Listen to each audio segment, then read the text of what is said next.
Good morning, everybody. I found out I would be standing here last night. So this is a very last minute put together talk, but I'm so excited actually to talk and share on this subject. And I might need your help with Bible references because when I was preparing, I didn't have a laptop and I didn't have my phone with me. So a lot of it was from memory, but I vaguely know the verses. And you can help me with references.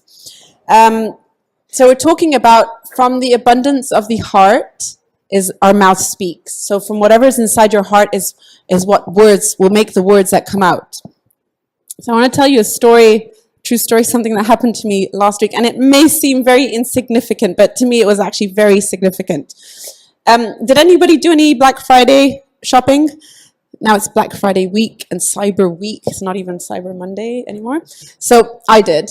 I have 3 kids, so I did some shopping. And one of the items I had been watching and waiting for was an umbrella. I wanted to get a really light umbrella for my eldest because sometimes when I go to pick her up, she'll be waiting in the rain and I'll be a little bit late and whatever, and I'll hear about it later. Yeah, she waited like 16 minutes exactly.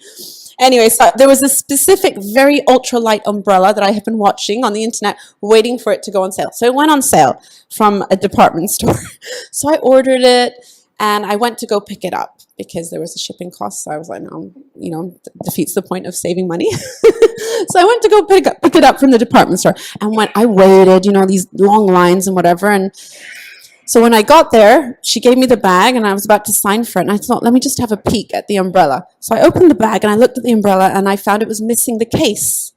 The very important case, which we all end up losing a week later. But for me, I was like, I'm paying for this. The case is part of the umbrella. So I told her, is this supposed to have a case with it? And she said, oh, I don't know, maybe, I'm not sure. So we looked online, and yes, it was supposed to have a case, but she was too busy to go get me another. So I went upstairs to go find another umbrella, and then I brought it. And this whole process took about 45 minutes. I went upstairs, and then the guy went to the back to find me another umbrella, the same one. He found 6 other styles, but they were all too heavy. So I went back down to her, and I told her, you guys are trying to sell me an umbrella. Did nobody even check? In my head, I'm thinking this. Did nobody even check when they were putting the umbrella? It's obvious that it's missing. Like the tag was ripped off and it looked kind of like somebody had opened it and tried it out and returned it, and somebody else also opened it and tried it out and returned it. So in my head, I was really frustrated. This is supposed to be a quick pickup, in between doing all the errands that I had to do. It's supposed to take 5 minutes. That's the point of online shopping, is to save you time. It took 45 minutes, and I left without an umbrella because they didn't have it in stock. So I was polite, and she's like, oh, I'm sorry. And I was like, that's okay. But inside I was fuming. When I got in the car, I think I called Abuna and he didn't pick up, so I called my mom. I was like, can you believe what happened? And I told her the whole story, even more detail than I just told you guys.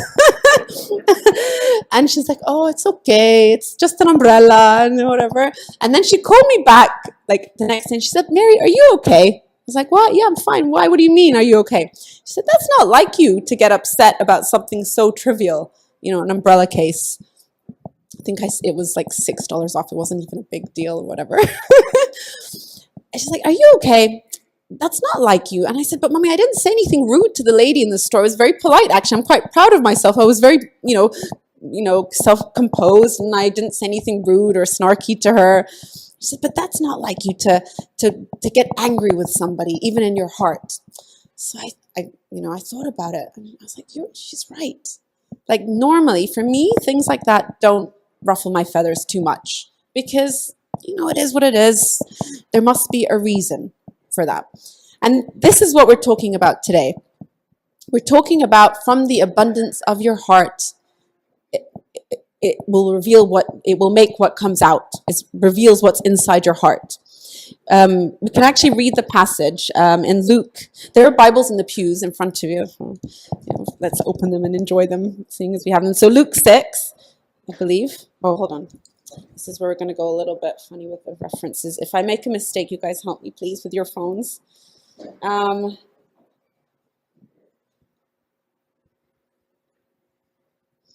Can somebody actually look up the verse for me? Someone Google it. So from out of the abundance of your heart, just so we can read the actual verse. And someone tell us where it is. Sorry, I was hoping it would stick around. But once you have it, raise your hand and you can help me out here. It's a team talk today. So from the abundance of the heart, the mouth speaks. Anybody find it? Yeah.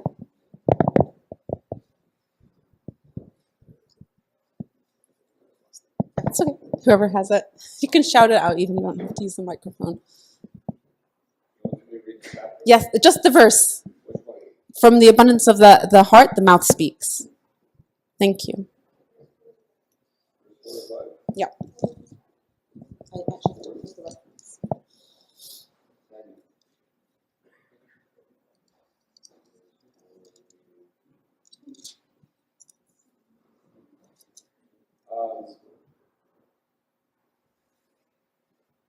A good man out of the good treasure of his heart brings forth good, and an evil man out of the evil treasure of his heart brings forth evil. For out of the abundance of the heart his mouth speaks. Thank you. Perfect. And the verse is before in 43. It says, "For a good tree does not bear bad fruit, nor does a bad tree bear good fruit." And that's what we're going to be talking about today. How can we bear good fruit, and also how can we look at ourselves and see that it's a sign of where my heart is at, like my mom called me out on. So one of my kids started a new school recently, and she will tell me all the stories of what happens, who lied, who bullied somebody, who cheated, who said something kind. And understandably, sometimes it's really frustrating to her, kids who get away with lying, or, somebody who says a mean comment to another child.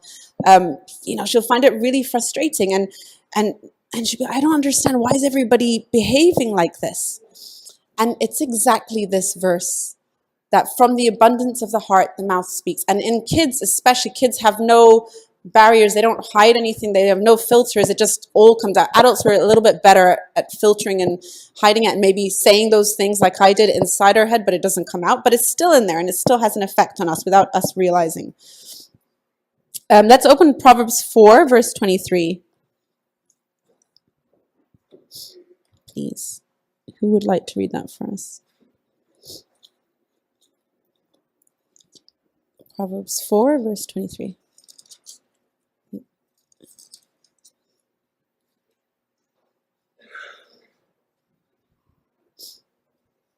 Can you find it?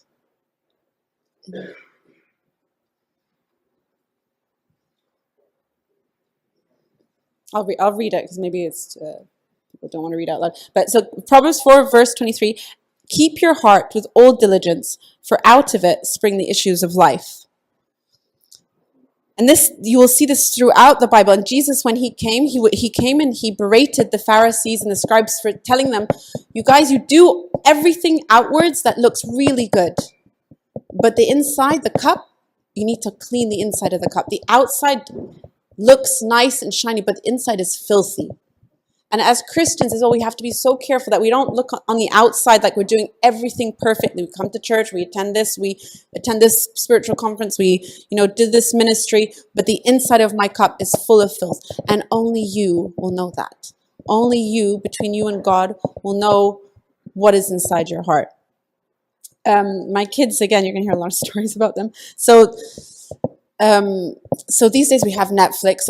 Obviously, when I was growing up, we did not have Netflix, and it was like you'd have to catch the hour of cartoons that there were on the TV every day, and if you missed it, that was your tough luck. It was the news. That was your choice of what to watch.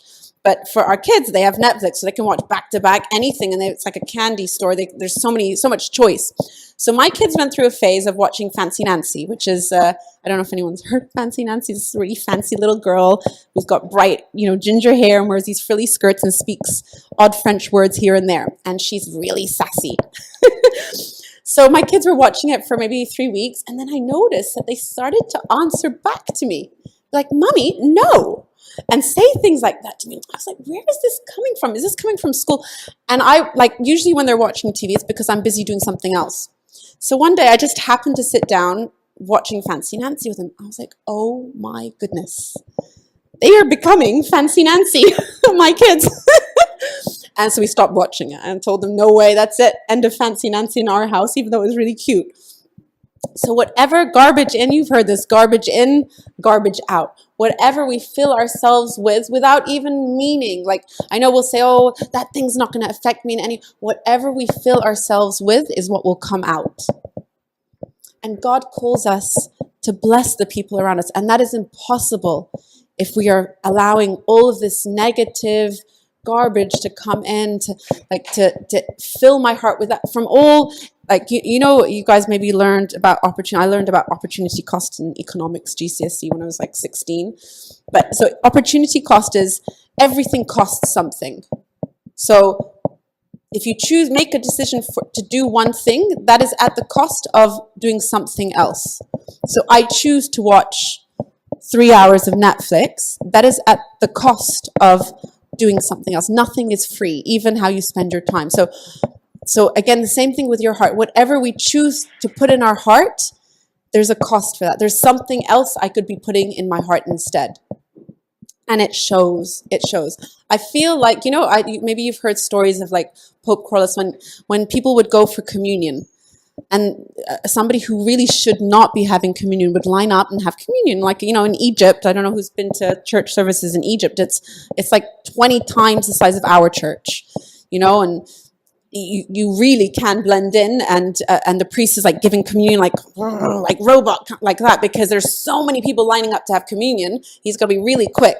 So this one person lined up in the line and thought, let me just slip in and have communion. And even though I don't know what it was that they had done or was going on in their life, they really shouldn't have been having communion. And Pope Cornelius could see on people's foreheads, it's invisible to you and me, but he could see whether or not this person should be having communion or not. And he would stop and say, no, you can't. Not for you. Not today.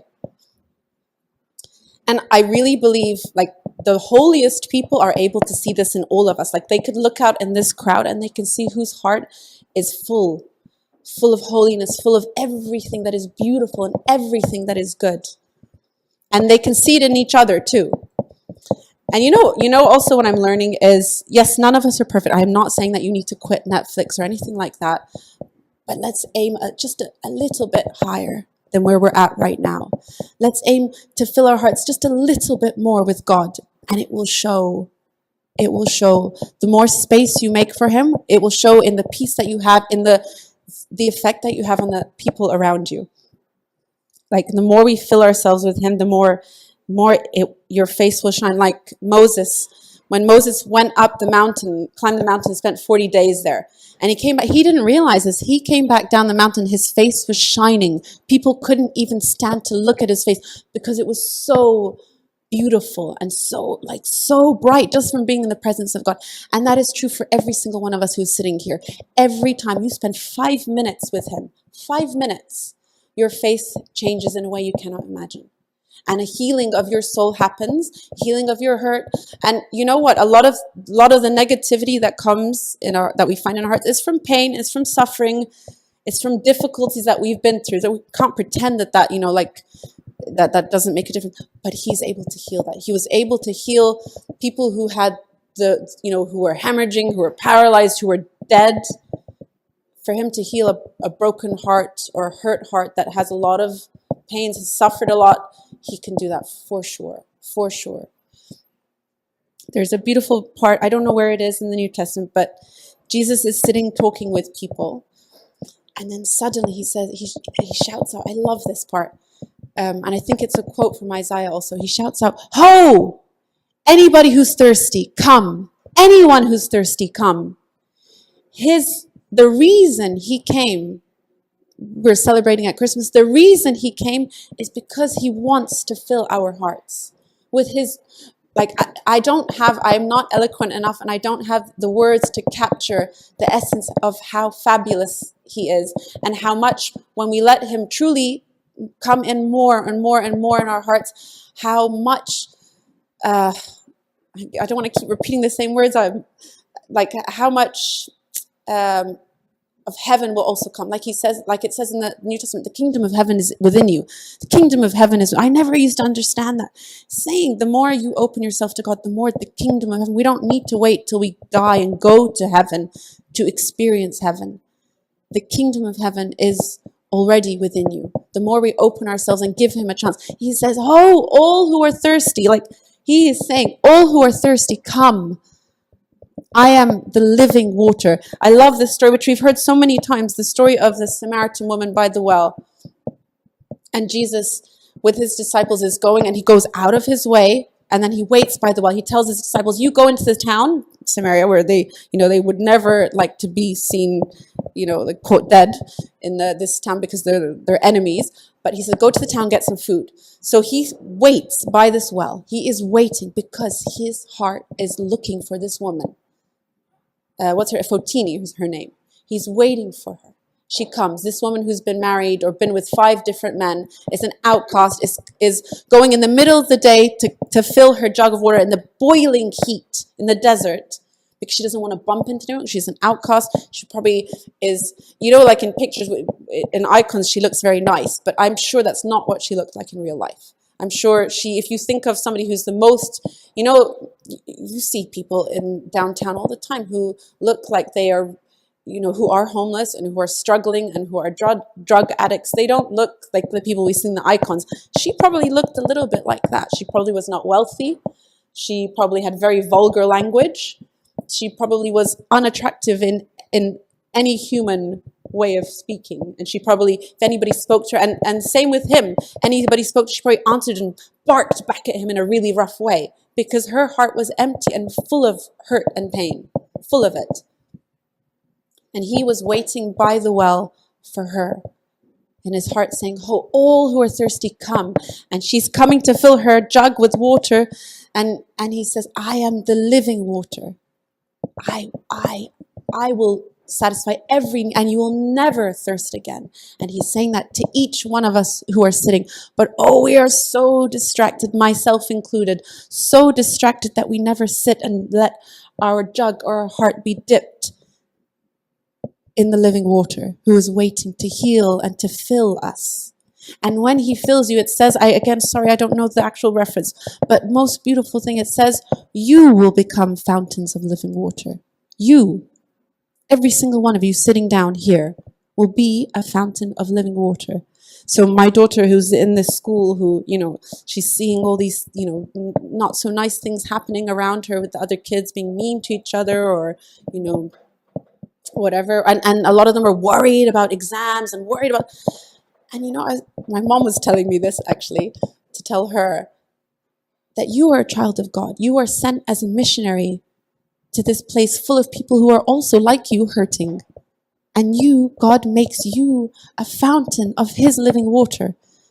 And instead, like the world teaches us now, like if someone's mean to you or rude to you, retaliate or put up boundaries or protect yourself. That's not quite what the Bible teaches. The Bible teaches, give them the living water. Just as Jesus was able to give the Samaritan woman the living water, most people would hide from her, not want to interact with her. No, he's saying, no, come, let me fill you. And when I fill you, you will fill others around you. And then also somehow you will not be able to, no one can hurt you, no one can touch you because you're already filled. You are not looking to so-and-so to fill you or for this thing to fill you or this job to fill. You're not looking for any of those things to complete you. You're already complete in him. He says, I have come to give you life and life to the full. And imagine if each one of us filled our cup entirely, we would go around overflowing, spilling this living water to everyone we come to. My mom was telling me a story about she was at the store once a while ago, and it was probably Christmas time. Everybody's frantic and fussing and busy, and you're trying to finish all their shopping really last minute, whatever. So she was lining up to go pay, and the cashier was really grumpy and rude and had not the best attitude. So she was with someone. The person said to the lady, "I love your nails. Your nails are so pretty." She said the woman's face totally changed. Totally changed. Became like best friends suddenly and bonded over while she's paying. And it's so true. There's a verse in Proverbs, it says I don't know, I'm paraphrasing, a sweet word turns away wrath. But it's so hard to give those sweet words when you yourself are empty. But when you are filled, then it becomes so easy to do. becomes natural, because you're like Moses, shining with his love, shining with the Holy Spirit who is in each of us. We already have him. And I'm telling you, like, all you have to do is a baby step, and it will make a difference already. Just one baby step. Because sometimes this feels like, oh, that's not for me. No, it is. It's for all of us. Our patron saint, Saint Moses, was the most vulgar, the worst of them all. And he became the most mild, the most gentle, the most loving and forgiving and humble and merciful. All these beautiful words, mercy, grace, forgiveness, they're all Christian words. They're all very much rooted in the gospel. These are not words that you heard before. These are all very much Christian words that are impossible to do without grace, without him in us. I don't want to bore you guys too. I don't know how long this talk is supposed to be even. How long is it supposed to be? 20 minutes? I don't know. But we are called to be the fragrance of Christ. I remember I was in a Bible study once, and a very nice uncle used to supervise this Bible study. He used to give us guidance in the Bible study. And we had somebody who's coming from who's not Christian, coming from another faith, used to attend this Bible study. So I was telling the uncle, why isn't he embracing the faith more? Why isn't he reading, why isn't he ready to get baptized? What's going on? Why does he, but he keeps coming back. He keeps coming back to this, but he would come to anything we would do to come and listen to the word of God. So the uncle told me, he smells the fragrance of Christ in the Bible study. He doesn't understand what it is, but he smells it. And I tell you, in your workplace, in your university, school, with your neighbors, if you go with that filled cup, they will smell the fragrance of Christ. You don't need to preach to them unless you feel God is telling you at that time. Because sometimes that puts us off. No, I tell you, they will smell the fragrance of Christ on you. You will look and behave completely differently. Abuna tells me, a lot of the time we'll get people who convert, and they will tell us, you don't realize how lucky you are, how different it is to be a Christian. How different being in this environment is to the rest of the world. The rest of the world is not the same as here. Forgiveness, grace, mercy, gentleness. That is not something that is lauded. People, they praise all the others. They praise dressing well. They praise, like my daughter again in the school. The big thing is you got to be cool. You got to have the right pair of jeans. I don't know. I'm discovering. I'm learning low rise, high rise. I don't know, wide, whatever. Right shoes and right water bottle. Even those are the things that the world praises, and they are absolutely meaningless. If you ask anybody who has those things, after 5 minutes, it's like, well, was that even worth it? But the things that are true and moth cannot eat, cannot be destroyed, are not things that can be purchased with money, are not even careers, are not even homes. I promise you, I tell you the truth, and I tell myself the truth. It is something that money cannot buy, which is only the living water. We're all heavenly beings. We're all waiting to go home. And if we let him fill us, we feed our spiritual man, then you will feel so well. I think the sickness that we're all feeling these days, I don't mean physical sickness, the mental unease, the mental unrest that a lot of people experience now is because the world is forever punching us and bombarding us with its noise. But Jesus is crying out, ho, all who are thirsty, come. I will give you the living water. Not like the Samaritan woman, she's chasing after these men, and she's finding none of these men are satisfying. And each one of us is chasing after something. I have my own, so I used to chase after Netflix. Thank God stopped me from spending hours on Netflix. That stopped by honestly, not by my own power. The next addiction was House Sigma. Abuna always makes fun. So I was always looking at House Sigma. When's the next new house? I want to move. I want a bigger house. I want to live closer. So I spend time looking. And again, I realized, you know what? If I actually bought that house, would I be happy? I don't think so. And each one of us has that crutch. What is it? Ask yourself, what is the thing that I think is going to make me happy, that I'm chasing after? Career, home, living somewhere else, getting married, having kids, not having kids. I don't know. Like, what is the thing that I'm chasing after? Just kidding, obviously. What is the thing that I'm chasing after that I think is going to satisfy me?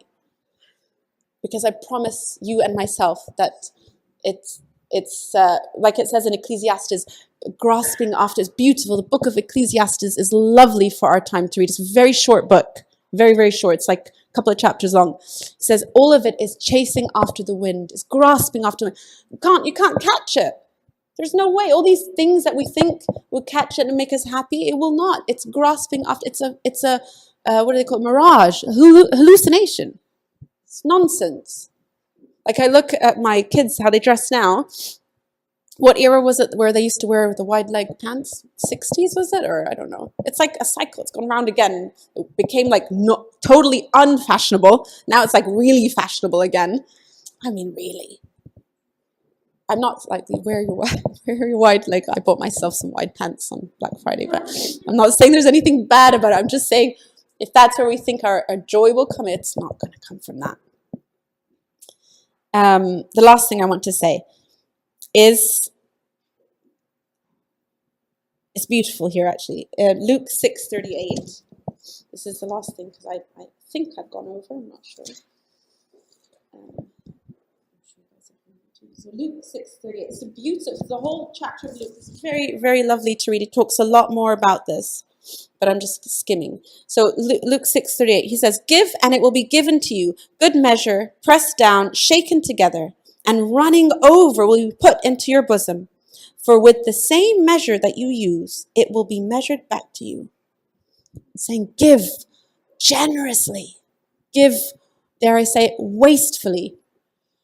You know, like I grew up in a house where you had to finish all your food on the plate because there are people who don't have food in the world. You know, I'm sure many of you have heard that, and there are people who are dying who don't have food, so please don't waste food. Our household is not like that. Our kids don't eat their food and will throw it away. We're like swung the opposite way.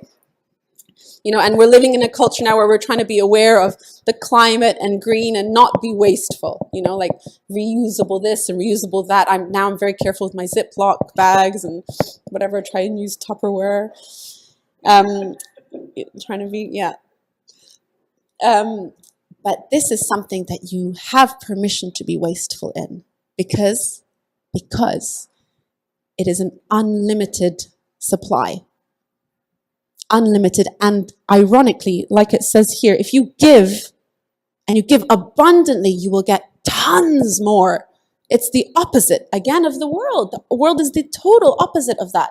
The world, money, everything has to be earned or bought, or no, this give and you will have a lot more. And what is it that we give? Give love. Give love, give abundantly, because the second you give it, you receive more, pressed over, like I'm paraphrasing terribly, but pressed down, shaken together, and running over. But to give, let's receive. And he promises. So what I want us to take home is let your heart be filled with him, filled with his spirit, filled with his healing. And that's just by sitting with him. Listen to sermons. Listening to sermons is great. If you feel too dry to sit and read the Bible by yourself, surround yourself with holy people as much as you're able. Just take one baby step. Whatever that baby step is for you, just take it. One baby step. You can shoot Abuna a text and say, Abuna, what's my baby step for me? And you will grow like St. Moses. Like Moses was worse than any of us sitting here. If you think you're the worst of the worst, he was worse than you. I don't think you guys have murdered anybody or stolen as much as he did. He was worse than anyone who is sitting here. Take a baby step, and let him, and that baby step will be returned to you 1,000,000-fold, and you will start to fill the people around you. I wouldn't want to say anything. Glory be to God forever. Thank you, guys.